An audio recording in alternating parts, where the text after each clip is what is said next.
In this video, the team led by Lagena, metal detection specialist Gary Drayton, and archaeologist Fiona Steele investigates a mysterious stone foundation on Lot 5 on the western side of Oak Island.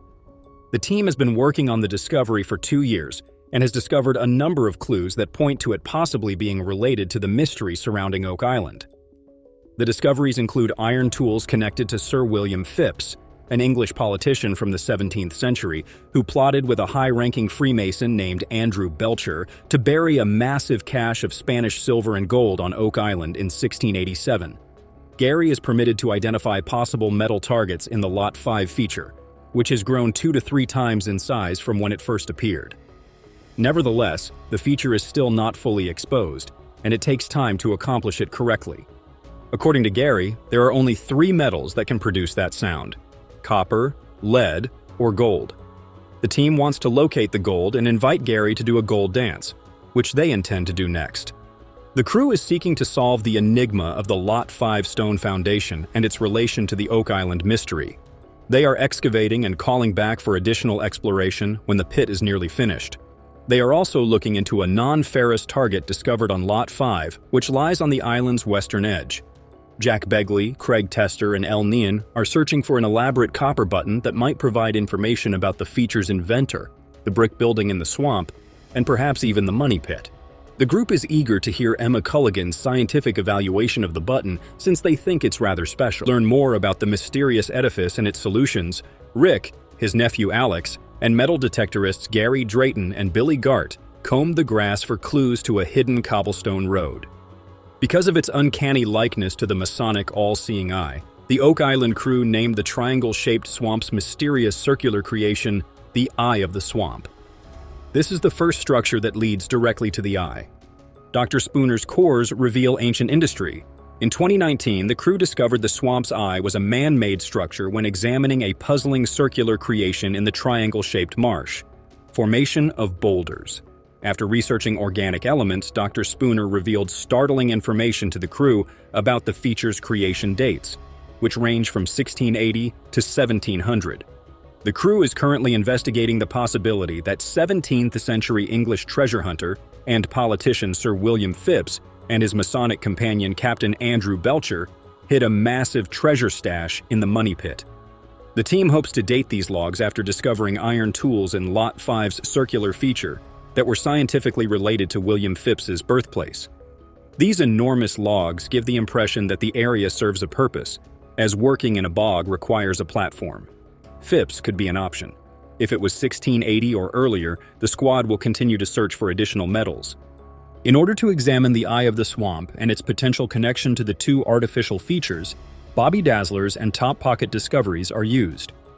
At the National Historic Site of L'Anse aux Meadows in Newfoundland, Marty Lagena, researchers Doug Crowell, Emiliano Stell, archaeologist El Nen, and archimetallurgist Emma Culligan are meeting with Parks Canada manager Loretta Decker and archaeologist Kevin Smith. The site, which is approximately 31 square miles in size, is currently the only confirmed Viking settlement in North America. Since its discovery in 1960, nearly 800 Viking and Norse artifacts have been found, along with the remains of 8 buildings and a forge for making iron tools. L'Anse aux Meadows is the first evidence of European presence in North America, with the Norse arriving from Greenland around 1,000 years ago. The team came to L'Anse aux Meadows because they followed an east-to-west passage led by Norwegian explorer Helge Ingstad, which led them to Scandinavia, and found evidence that the Norse might have been involved on Oak Island. They are now looking for more evidence at L'Anse aux Meadows that may help connect the descendants of Vikings and the Knights Templar to the Oak Island mystery. The team is trying to figure out where the Vikings or Norse might have gone specifically on Oak Island. They believe there may not have been here during the summers, but they may have been working in the fall after returning from their expeditions. They also know that butternuts and a butternut burl were found nearby, indicating that the Norse explored much further south. The team is exploring the connection between Viking descendants and the Templars, as mentioned in the sagas. They believe that the Norse visited Rome to meet with the Pope, which put the Pope in direct control of them. The sagas also mention that the Norse were claiming land to the west on Oak Island. They have found evidence of European activity in the 13th century, suggesting that the Norse may have played a role in the area. Lagena believes that the Norse may have contributed to the happenings at Lonzo Meadows because a Viking-era blacksmith has been working there for 25 seasons. Lagena and her group have recovered an artifact from 1965 that was discovered during an excavation in Nova Scotia and bore resemblance to the Viking era. The team is also investigating the possibility of using bog iron, a naturally forming iron deposit found in swamps or rivers, to make the iron arrowhead. Bog iron is a material commonly used by Vikings and their descendants, and Emma Culligan, who has conducted X-ray fluorescent spectrometer scans on the arrowhead, believes that these levels indicate pre-1700s.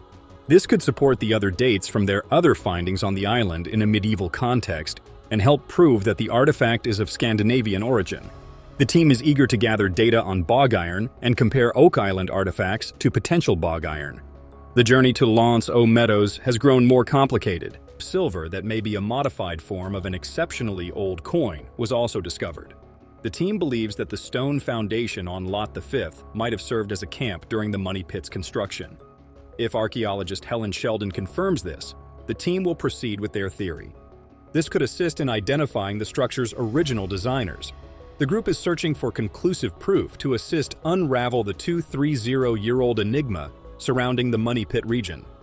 Additionally, they are investigating remnants of the stone foundation on Lot 5, which might have served as a campground while the money pit was being built. 11 feet southwest of where they came across the enigmatic 90-high tunnel a week ago, the crew is engaged in a core drilling operation in the money pit location. Additionally, the crew is keeping an eye on the core drilling activity in borehole 8.755.6 of Morale, which is only 11 feet southwest of the location where they came into an enigmatic 9-tall tunnel a week ago. The group is keeping an eye on the wood fragments down to 109 feet and wants to know if they have struck the... The crew is also monitoring the sonic drilling activity occurring in the area, which is located just 11 feet southwest of the site where they entered an unidentified 9-ton high tunnel 1 week ago. The crew is also monitoring the area for valuable metals that have been discovered there. The possibility of finding the S of the precious metals found in the area is another possibility that the team is looking at. At the moment, the team is working on a potentially important moment. Whether or not this tunnel is related to the original money pit and the fable wealth that has been sought after for more than 2 centuries is a crucial subject that must be addressed. After finding an unidentified tunnel in borehole 8.755.6 that is almost 110 feet deep, the team is excited to carry on their quest in the vicinity of the money pit. The team is working on a project to find answers in Smith's Cove, where they have not found the cement from the 1960s when the rests were there. They believe that the projected lines in the money pit are accurate and can be projected back to the site. They have been drilling and exploring the deeper wood in the general area as they have received new information. They have also been discovering small artifacts and spoils on Lot 4, such as a lead ball and a silver artifact. The lead ball is more interesting because it appears to have been used for something else, while the silver relic is more recent due to its high aluminum content. It is probable that soldiers who were digging in trenches and carved items out of musket balls manufactured the distinctively pitted lead ball. Because of the scientific evidence that a piece of lead shot found in the large stone foundation on Lot the 5th of May have been made as early as the 1600s, according to allergist Emma Culligan. A potentially revolutionary finding has been made at the Oakland laboratory. 2 examples of old antiquities collected from the area are the starburst button and the scallop disc, both of which originated before the 18th century. 2 examples of vintage relics collected from the area are the starburst button and the scallop disc. The identification of the person who constructed the circular foundation on Lot 5, and maybe the original money pit design, may be aided by the important evidence provided by the finding of these items. In addition to continuing their investigation, the team is looking for additional clues in the money pit region, which has been a mystery for more than 200 years. They are trying to find out where a treasure may be hidden there. They discovered a building that had collapsed, and the main building material was limestone. The structure was made of granite and gravel. Although it appears to be made of concrete wood in the area where Chappell had lowered his shaft while looking for the vault, it is possible that this structure is actually made of concrete. The crew is currently exploring after discovering what may be a historic discovery in Bowl 87556, which is more than 150 feet deep. It's Rick. The other members of the team have communicated with the Lagena Craig tester about this discovery. The team is currently conducting an investigation into the wood located here, and it is probable that the wood contains remnants of the church. The vault. In order to determine the best location for the discovery, the team is currently looking for appropriate targets that might justify the sinking of enormous steel cones with diameters of at least 7 feet or more. The discovery and the potential for the researchers to validate their findings have excited the team. An overview of the situation is that the team is looking into the possibility of finding a treasure in the Money Pit region. They are currently trying to gather and analyze the data in order to determine the best location for the discovery place. They are currently involved in the process of collecting samples and evaluating the data because it is easy to make hasty judgments in the Money Pit region. Though they have not received any inconclusive data on any of these places, the team has conducted 2 types of GPR and the X6 and confirmed hits on a number of targets, including the top 4, the Earth and Berm, the Mercy area, and the new theory, the Enochian Chamber.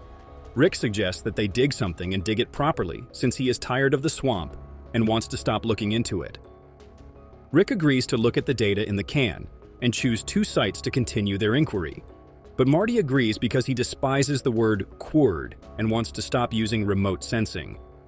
The group is still dedicated to their goal and will keep excavating and investigating the marsh.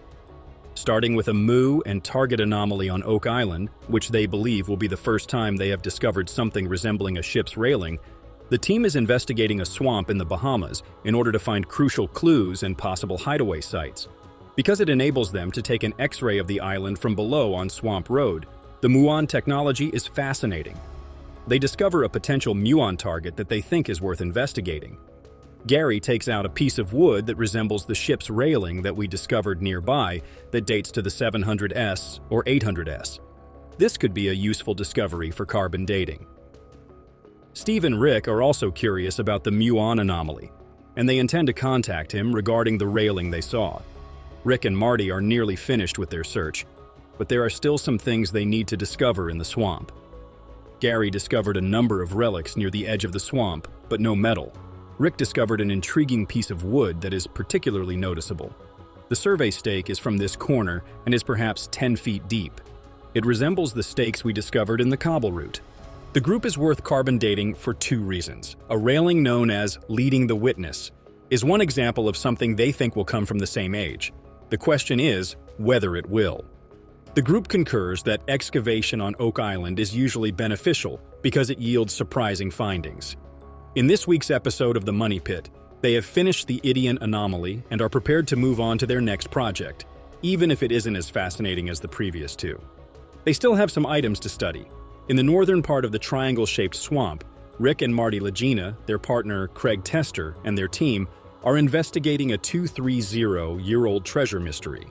They have found a new pair of man-made features, a stone pathway, and a small cellar, or vault.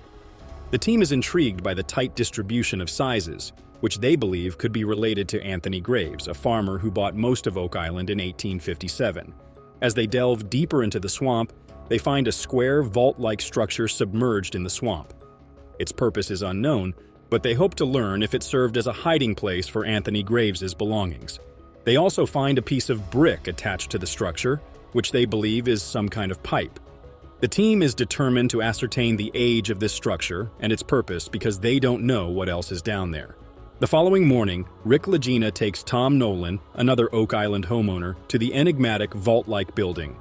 Rick thinks the construction has a hard bottom and a lot of brick, giving the impression that it might be a hiding place in the northern part of the swamp. Tom is amazed by the neatly cut slate and thinks it is a structure constructed to hold or hide something.